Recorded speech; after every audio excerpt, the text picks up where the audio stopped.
Hey everyone, welcome to another deep dive. This time we're tackling Pennsylvania.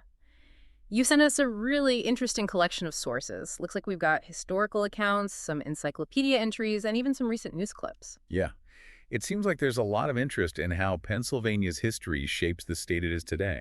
It definitely does. And it's not just about Philly cheesesteaks and the Liberty Bell. We're talking about the birthplace of American democracy, a state that's been at the forefront of industry and innovation, and a place with a really unique cultural blend. You're right. It's a state that's often overlooked, but it's got a story that's as complex and compelling as any other. So let's start from the beginning. Before European settlers arrived, the land we now call Pennsylvania was home to various indigenous tribes. Yeah, you've got the Delaware, the Susquehannock, and of course the powerful Iroquois Confederacy. The Iroquois Confederacy? Now, that's a name that carries some weight. What was their influence like in the region? Well, their territory actually spanned a huge area beyond just Pennsylvania. And what's fascinating is their system of governance. It was really democratic for its time. They had this grand council where representatives from the different Iroquois nations would come together to make decisions. Wow, so they had a representative government way back then. That's pretty incredible. Yeah, it was. And it's quite different from the European monarchies that were dominant at the time. I'm seeing here that you've highlighted some stuff about their influence on early colonial governments. Is there a connection there? It's a thought-provoking idea, Right. for sure. I mean, I'm not saying William Penn directly copied their system, but it's interesting to consider how different cultures and forms of governance might have influenced each other. Okay, so let's shift gears a bit to William Penn's arrival in 1681. He comes over with this grand vision for a colony based on religious freedom and Quaker principles. Right. And that vision really attracted a diverse group of settlers. You had Quakers, of course, Right. but also Germans, Scots-Irish, and others who were seeking refuge from persecution in Europe. So from the very beginning, Pennsylvania had this kind of melting pot of cultures. Exactly. And that diversity has really shaped the state's character over the centuries. But Penn wasn't just dealing with these different European groups, right? He also had to navigate relationships with the indigenous tribes. Absolutely. Penn's vision of peaceful coexistence didn't always translate into reality. There were treaties and attempts at diplomacy, but ultimately the expansion of European settlements led to displacement and conflict. It seems like there's a tragic irony there. A colony founded on ideals of freedom and tolerance also contributed to the displacement of the people who are already here. It's a complex part of the story that's important to acknowledge, and it's a theme that continues to resonate today in the ongoing debates about land rights representation and the legacy of colonialism. All right, so we've got this melting pot of cultures and this complex relationship with the indigenous population. Now, one thing that really jumped out at me from your notes is Pennsylvania's role in the American Revolution. Yeah, it's pretty significant. Both Continental Congresses met in Philadelphia, and of course the Declaration of Independence was signed there in 1776. You even marked a passage in one of the historical accounts about how Philadelphia was teeming with activity during that time. Must have been a pretty wild scene. Oh, I bet. Delegates from all the colonies coming together, heated debates, the sense that history was being made. Philadelphia was at the epicenter of the revolution. It's like the birthplace of American democracy, right there in Independence Hall. And Pennsylvania was right in the thick of it all. It was one of the most active and influential colonies in the fight for independence. Right. And it wasn't just about signing documents. Pennsylvania also contributed troop supplies and even had a couple of major battles fought within its borders. Exactly. The Battle of Brandywine, just outside Philadelphia, was a turning point in the war, even though it was a loss for the Americans. And then there's Valley Forge, where Washington and his troops endured that brutal winter. Those stories are etched into Pennsylvania's landscape. Okay, so we've got this colony founded on these big ideals, wrestling with the challenges of colonialism, and then playing this pivotal role in the birth of a nation. That's a lot to pack into just a few decades. And it really sets the stage for what Pennsylvania becomes in the centuries that follow. I'm seeing you've got some articles about Pennsylvania's economic development. Do you want to dive into that next? Absolutely. I'm particularly interested in how Pennsylvania transitioned from an agricultural economy to becoming this industrial powerhouse and then to the more diverse economy we see today. Well, that evolution really mirrors the changes that swept across America during the 19th and 20th centuries. And Pennsylvania's rich natural resources played a huge role in its growth. We're talking coal, timber, iron ore, and fertile farmland. Right, exactly. And you also highlighted a section about the importance of Pennsylvania's river systems. Yeah, they were essential for transportation and trade, right? Yeah. Connecting Pennsylvania to the rest of the colonies and later to the growing nation. Absolutely. So you've got the natural resources and this transportation network. What were some of the key industries that emerged? Well, I know agriculture was huge. Pennsylvania was like a breadbasket for the nation, producing wheat, corn, and all sorts of other crops. But then things started to change pretty rapidly in the early 19th century That's when the Industrial Revolution really kicks in. with innovations like the steam engine and the railroad transforming transportation and manufacturing. Exactly. And Pennsylvania was really well positioned to take advantage of these new technologies. I'm guessing coal played a pretty big part in that. Absolutely. Pennsylvania had huge deposits of anthracite coal, which was highly prized for its energy content. It fueled the factories, the railroads, even people's homes. So this is where we see the rise of cities like Philadelphia and Pittsburgh. Exactly. They became centers of industry and commerce. Philadelphia, with its port and its legacy, as the nation's first capital, continued to grow as a financial and cultural hub. And Pittsburgh, with all that coal nearby, became a steel-making giant. It earned the nickname Steel City for a reason.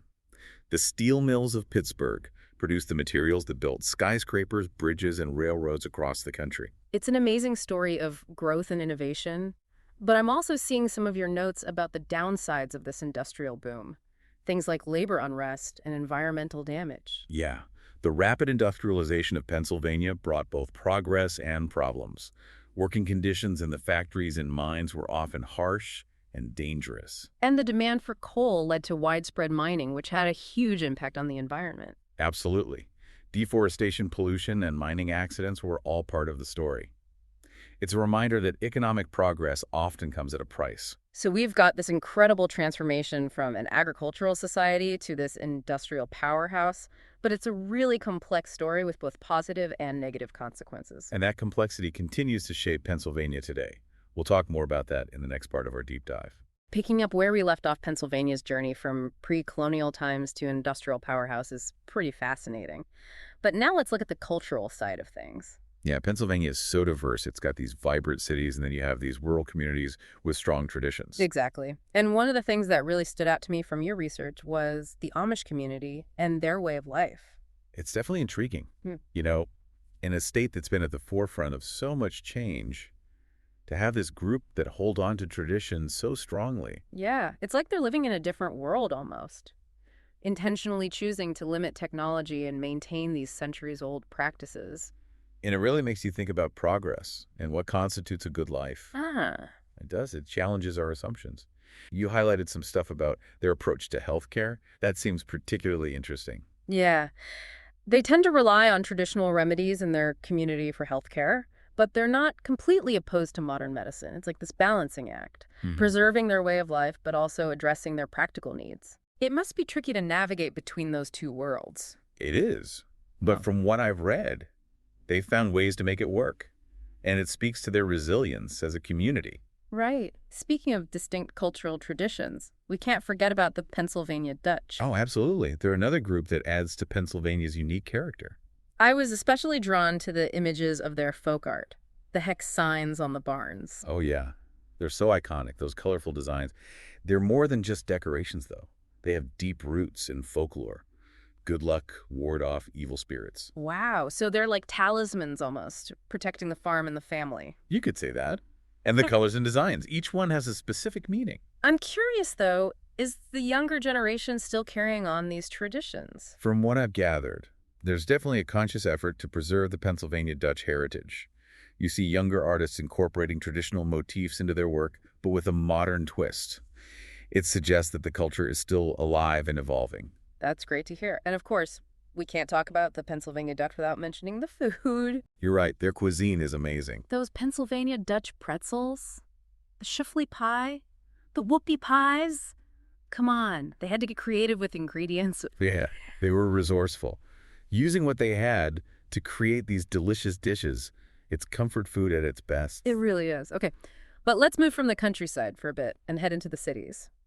We've touched on Philadelphia's historical significance, but it's so much more than just a place where the founding fathers hung out. Right, exactly. It's a thriving modern city. I remember you saying you're a bit of an art enthusiast. What's the art scene like in Philly? It's fantastic. You've got world-class museums like the Philadelphia Museum of Art and then all these smaller independent galleries. It's a really dynamic mix. You get the sense that the city is embracing both its heritage and its future. And what about Pittsburgh? It seems like you're particularly fascinated by its transformation from steel town to tech hub. It is a remarkable story. The decline of the steel industry could have devastated Pittsburgh, but they reinvented themselves. It's like a phoenix rising from the ashes. I love that analogy. And what role has technology played in that reinvention? It's been huge. Pittsburgh is now a leader in robotics healthcare technology. It's really become a center for innovation. And has that shift been reflected in its cultural scene, too? Yeah. You mentioned the Andy Warhol Museum. Hmm.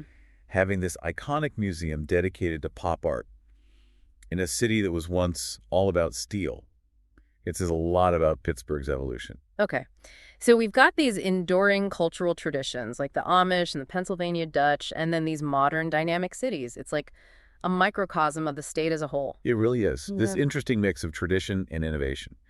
And that mix is also reflected in Pennsylvania's political landscape. You flag some articles about recent demographic shifts and how they're impacting elections. Right. There's this influx of younger college-educated residents, particularly in areas like Center County. And it's changing the political calculus, making Yeah. the state even more of a swing state in national elections. And it's not just about age, right? Yeah. It's also about shifting priorities. Like the environment, I saw you highlighted that. Yeah. Younger voters tend to be more concerned about climate change and sustainability. And that's putting pressure on policymakers to address those issues. It's forcing a conversation about how to balance economic development with environmental protection. Exactly. And Pennsylvania, with its history of both industry and natural beauty, is right at the center of that debate. Okay, so we've covered Pennsylvania's diverse cultures, its dynamic cities, and even how demographic shifts are influencing its politics. What's next? Well, we've seen how Pennsylvania's past has shaped its present. But what about its future? It seems like the state is at a crossroads, trying to figure out its role in a rapidly changing world. I like that. Let's dive into that. Okay, so we've established Pennsylvania is at a crossroads.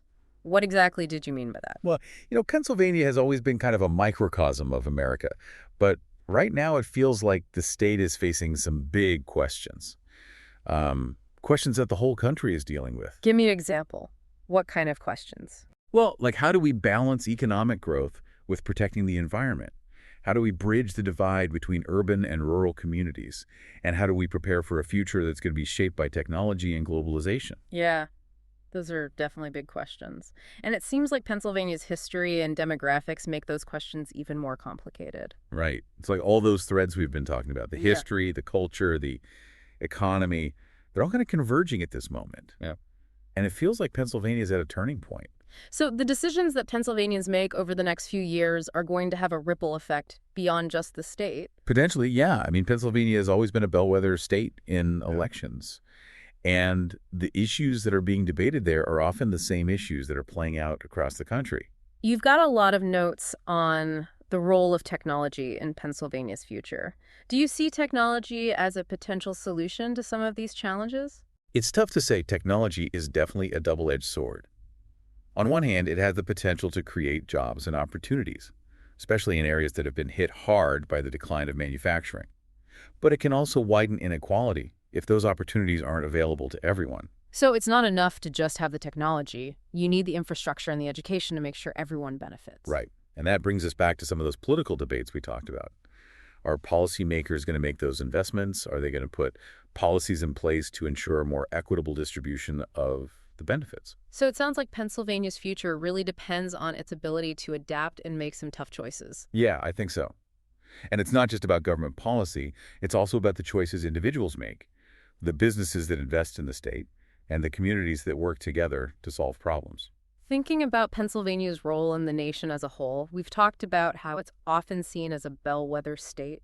What does that mean for the country going forward? Well, the issues that are being debated in Pennsylvania are often the same issues that are being debated on a national level. So how those debates play out in Pennsylvania could have implications for the direction of the whole country. It's like Pennsylvania is a testing ground for these big ideas. In a way, yeah. And because Pennsylvania has such a diverse population, both geographically and politically, those ideas have to appeal to a broad range of people if they're going to succeed. So as we wrap up this deep dive into Pennsylvania, it's clear that the state's story is far from over. It's got this rich and complex past, and its future is full of both challenges and opportunities. Exactly. And I think that's what makes it so fascinating to study. It's a reminder that history is always unfolding, Yeah. and we're all part of that unfolding story. I like that. And I hope our listener feels empowered to keep exploring Pennsylvania's story because it's not just about one state. It's about understanding the forces that are shaping the world around us. Right, so keep asking questions, Mhm. keep learning, and keep those conversations going.